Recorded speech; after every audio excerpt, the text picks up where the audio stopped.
Good morning, students. Today we will read a poem, an elementary school classroom in Islam. This is your second poem and very important poem. Let's read. Far, far from gusty waves. जो झोंकेदार लहरें हैं उनसे बहुत बहुत दूर, जैसे हमने main points में किया था. These children's faces, इन बच्चों के चेहरे हैं. यानी कि इसमें पहले स्टैंजा के अंदर हम जो पढ़ेंगे यही पढ़ेंगे कि उसमें बच्चे किस किस तरह के हैं. और मेनली जो पोएट है इसमें डिस्कस करता है हमारे साथ जो एलिमेंट्री स्कूल के बच्चे हैं उनकी बुरी दशा के बारे में. और स्टीफन स्पेंडर जो है एक समाज जो एक स्लम जो समाज है, जो गंदी बस्ती की जो सोसाइटी है उसके बारे में यहाँ पर बिल्कुल क्लियर बता रहा है हमें. लाइक रूटलेस वीड्स, यानी कि जो गरीब बच्चे हैं उनके जो बाल हैं, आपने भी कई बार देखा होगा, वो बिल्कुल सूखे सूखे होते हैं क्योंकि वो ढंग से ऑयल नहीं कर पाते, या कह लो कि प्रॉपर उनके पास इतना पैसा होता नहीं कि वो अपनी देख रेख कर सकें, प्रॉपर खाना नहीं खाते. तो उनके बालों की जो तुलना की है वो बेजान घास से की है. The hair tone around there paler, और पीले रंग का जो चेहरा है उसके चारों ओर उनके बाल बिखरे हुए हैं. A tall girl with her wet down head, एक लंबी लड़की अपना सिर नीचे झुकाए हुए है. The paper swimming boy with red size, एक बहुत ही पतला बच्चा, उसकी आंखें बिल्कुल चूहे जैसी हैं, इतना कमज़ोर है. द स्टंटेड, एक दुबला पतला. अनलकी, एक अभागा बॉय, लड़का, यहाँ पर बॉय छुटा हुआ है. एयर ऑफ ट्विस्टेड बॉन्स, उसे विरासत में मिली है. एयर क्या होता है? विरासत, मुड़ी हुई हड्डियाँ. और वो लड़का कर क्या रहा है? रिसाइटिंग ऑफ फादर्स नाल्ड डिजीज, अपने पिता की, नाल्ड होता है गठिया बाँ की बीमारी, गठिया बाँ की बीमारी उसको विरासत में मिली है. और वो सुना रहा है his lesson from his desk, अपने डेस्क से अपने पाठ को वो सुना रहा है. At the back of the dim class, उस धुंधली क्लास के पीछे, वो अननोटेड, एक बच्चा जिसकी ओर कोई ध्यान ही नहीं दे रहा. देखो बेटे, हम इसको जल्दी जल्दी पढ़ रहे हैं क्योंकि ये सारी चीज़ें हम जो हमने मेन पॉइंट डिस्कस किए हैं उनमें हम सारी पढ़ चुके हैं. और अगर आपको कोई चीज़ क्लियर ना हो तो आप कमेंट बॉक्स में बता देना. अदरवाइज़ अगर आपने पॉइंट अच्छे से पढ़े हैं तो आपको ये सब ईजी ही लगेगा. एक ऐसा बच्चा जिसकी ओर कोई ध्यान ही नहीं दे रहा, स्वीट, प्यारा सा, छोटा सा. और वो बच्चा क्या कर रहा है? His eyes live in a dream of squirrels game, उस बच्चे की आंखें एक गिलहरी के सपनों में खोई हुई हैं, उसके गिलहरी के खेल के सपनों में. Live in a tree from tree room, और वो गिलहरी कहाँ रहती है? पेड़ के घर में रहती है, पेड़ के अंदर जो होल होता है. अदर देन दिस का मतलब है कि जो कुछ यहाँ पर क्लासरूम में हो रहा है इन सब चीज़ों के अलावा. ये सब पढ़ने से पहले आप मेन पॉइंट्स जरूर देखेंगे. स्टैंजा सेकंड, और फर्स्ट स्टैंजा में हमने उस क्लासरूम के अंदर जो बच्चे हैं ना उन बच्चों के बारे में जाना. और सेकंड स्टेप में हम क्या जानेंगे कि क्लासरूम के अंदर क्या क्या है. बच्चे के बारे में हम जान चुके हैं, क्लासरूम के बारे में जानेंगे. ऑन शोर क्रीम वॉल्स, देखो क्लासरूम में सबसे पहली बात क्या है कि उसकी दीवारें कैसी हैं? भद्दी दीवारें हैं, क्रीम कलर की हैं. और क्लासरूम की दीवारों पर क्या लगा है? डोनेशंस, जिन लोगों ने स्कूल में डोनेशन दिया उनकी नाम लगे हैं. शेक्सपियर्स हेड, शेक्सपियर का फोटो लगा है. क्लाउडलेस एट डोन, और बिल्कुल साफ स्काई का जो है चित्र लगा है, एक सीनरी लगी है. And civilised dome riding all cities, और एक वहाँ पर ग्लोब है जिसमें सभ्य समाज, सारे जो शहर हैं जाने माने उनको दर्शाया गया है ग्लोब में. बेल्ड, यानी कि घंटियाँ भी उसमें लगी हैं. फ्लावरी, फूलों वाला भी है वो ग्लोब. और टायरोलीज जो घाटी है, वैली है, वो भी इसमें दिखाई गई है. ओपन हैंडेड मैप है. सारी चीज़ें हैं क्लासरूम के अंदर. और ये सारी चीज़ें, ये जो ग्लोब है वो क्या बता रहा है?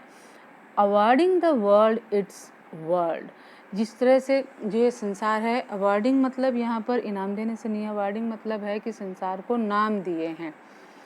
देखो संसार पहले से तो नाम नहीं थे, इंसानों ने रखे. और एक जो हमने एक मैप बनाया होता है उस मैप में हमने उसको डिवाइड किया होता है पूरे संसार को. तो क्या कहा गया है कि पूरे संसार को नाम दिया हुआ है, पूरा संसार उसमें डिवाइड किया गया है. लेकिन अब जहाँ वो बच्चे रहते हैं वो भी तो संसार में ही आता है, लेकिन वो बच्चों का संसार उस मैप में है ही नहीं.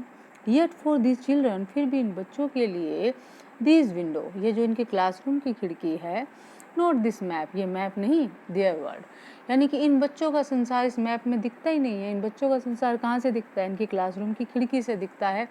Where all their future painted with the fog, जहाँ पर इनका पूरा का पूरा जो फ्यूचर है वो धुंध से पेंट किया गया है, धुंध भरी है, इनकी भविष्य में भी कोई उजाले की उम्मीद इनके जीवन में है ही नहीं। A narrow street sealed in with lead sky, और एक लेड स्काई यानी धुंधला आसमान इनका है। लेड जो है सीसा या पारा आप कह सकते हो, मेटल है, लिक्विड, और उसके कलर जैसा आसमान है, धुंधला है और भीड़ी भीड़ी गलियां हैं।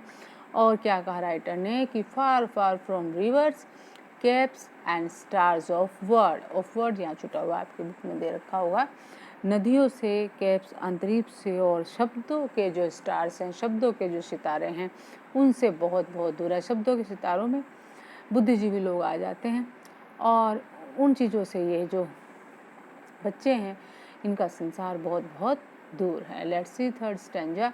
इसमें जो है जो चीज़ें ऊपर बताई गई सेकंड स्टैंजा में कि वो चीज़ें क्लासरूम में लगी हुई हैं, इस स्टैंजा में हम वो चीज़ें के साथ उन बच्चों का कंपैरिजन देखेंगे कि उन बच्चों के लिए इन चीज़ों का क्या प्रभाव है।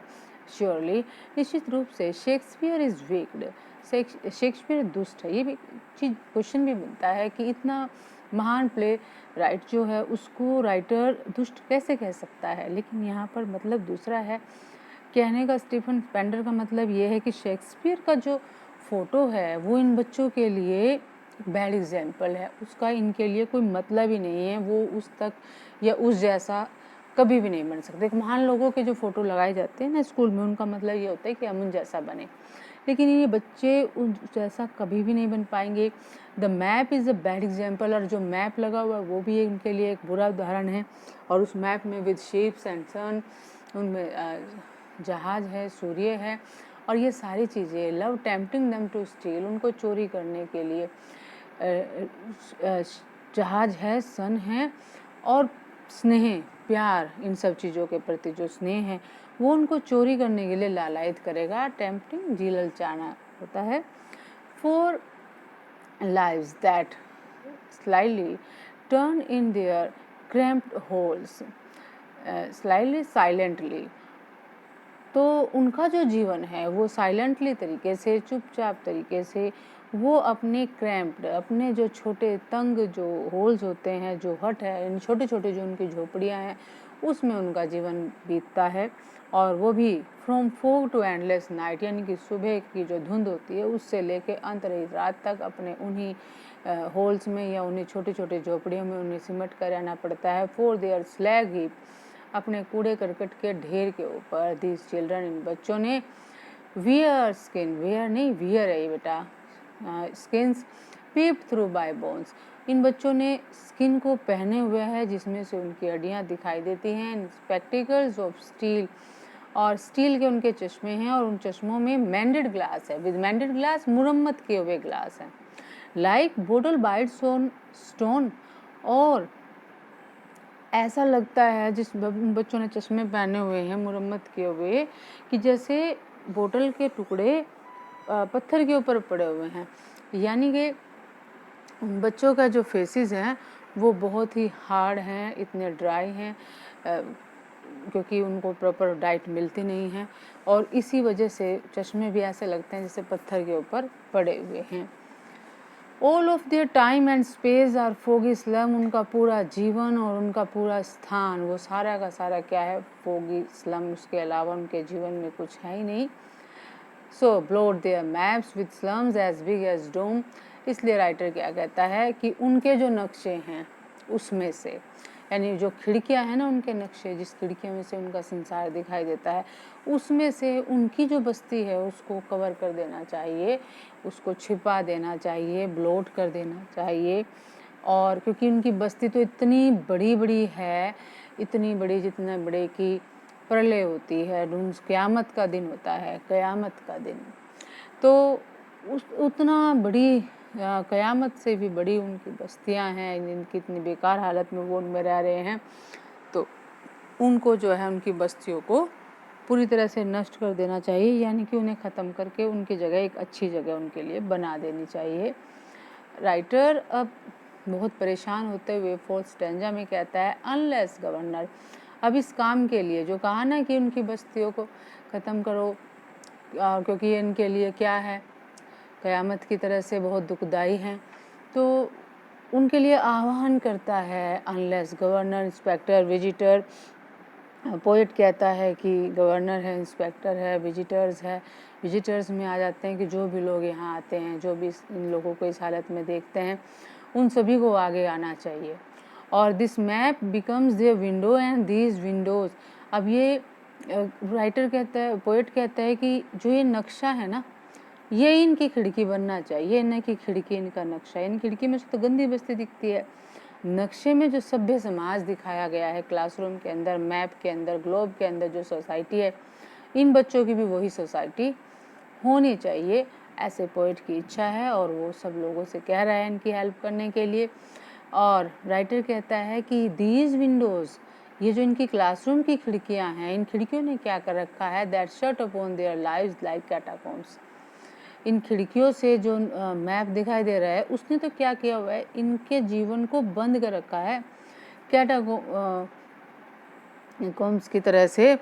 जो कब्र होती है, कब्र की तरह से इनके, जैसे कब्र में दफनाने से पहले इंसान को जो मृत शरीर होता है उसको ताबूत में रखा जाता है। तो यही राइटर ने कहा, पोएट ने कहा कि इनके कैटाकॉम्ब्स की तरह से, स्पेलिंग गलत है बेटा, CATACOMBS, कैटाकॉम्ब्स की तरह से इनको जीवन को बंद किया हुआ है। यानी कि ऐसा लगता है जैसे ये ताबूत में बंद है, बच्चे उससे बाहर निकल ही नहीं सकते। और तो राइटर कहता है कि भाई जिस तरह से ये बिल्कुल बेसहारा हैं और अपनी हालत में सुधार कर ही नहीं सकते, तो जिस तरह से ताबूत से निकालने के लिए किसी दूसरे व्यक्ति की ज़रूरत होती है, उसी तरह से इनको भी बाहर निकलने के लिए दूसरे व्यक्ति की ज़रूरत है। तो पोएट कहता है कि आप सभी आओ और तोड़ते रहो, तोड़ते रहो, open till they break the town. और तब तक तोड़ते रहो जब तक कि इनका जो ये ताबूत है, कैटाकॉम्ब्स है, ये खुल नहीं जाए और इनका जो ये शहर है पूरी तरह से टूट नहीं जाए। शहर, इस शहर का जो जीवन है, उसी ने तो उनकी हालत इतनी बुरी बना रखी है ना कि वो इस जीवन में ही बदलाव ना आ जाए, तब तक जो है तुम कोशिश करते रहो। And show the children to greenfield. Poet कहता है कि इन बच्चों को भी अधिकार है भाई, इनको भी अच्छा समाज मिलना चाहिए। तो आप लोगों का फ़र्ज़ है कि इन बच्चों को भी हरे भरे खेतों का संसार दिखाओ एंड मेक देयर वर्ल्ड्स, और इनका भी ऐसा संसार बना दो।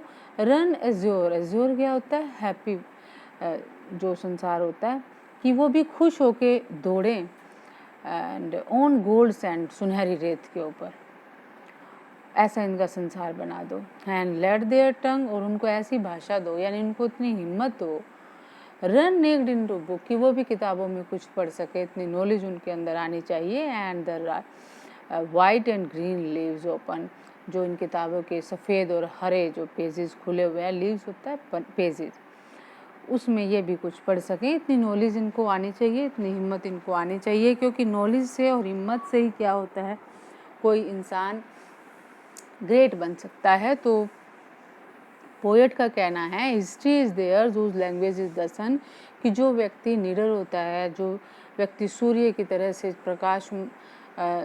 सूर्य की तरह से प्रकाश देता है सबको, प्रकाशवान होता है, चमकता है, वही व्यक्ति किसका निर्माण करता है, हिस्ट्री का निर्माण करता है। उन्हीं व्यक्तियों का जो है इतिहास में नाम होता है। तो ये हमने पोएट की जो सोच है, जो उसकी इच्छा है लास्ट स्टेंजा में पढ़ी। पोएट चाहता है कि ये बच्चे इतने महान बने कि इनका इतिहास में भी नाम दर्ज हो जाए। अब मेन पॉइंट्स आप लोग कर लोगे, उसके बाद आप इसके वर्ड मीनिंग्स करोगे। बेटा बड़ी इम्पोर्टेंट पोएम है, इसके क्वेश्चंस मैं आपको बता दूंगी बाद में, आपको वो भी करने हैं। सो आप इसको अच्छे से करें। आई थिंक आपको समझ में आ गई होगी। अगर नहीं समझ में आई होगी तो आप कमेंट करके बता सकते हो, अदरवाइज़ आप अपनी ग्रुप पे भी शो कर सकते हो। Okay, good bye.